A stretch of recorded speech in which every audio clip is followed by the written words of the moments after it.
傻眼。是在飞机上就有不舒服的状况吗？症状从什么时候开始的？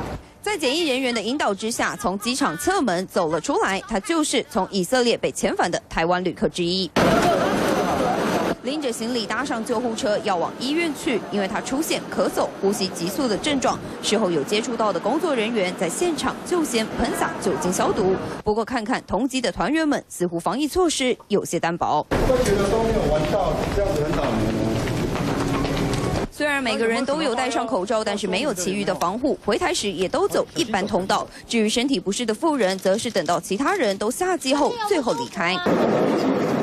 但看看以往包机回台的案例，除了口罩以外，还得穿上防护衣、戴面罩等等。而机上座位也有安排，都有防范，至少会留下空位隔离。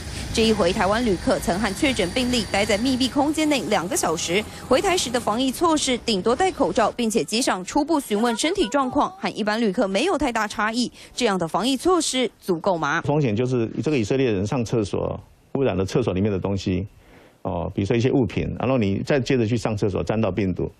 如果没有这种经过媒介传染，而是纯粹靠飞沫的话，就看距离了。下界后，旅行社安排专车个别送回家，居家隔离14天。后续指挥中心也将持续追踪他们的身体状况，以防疫情由此扩大。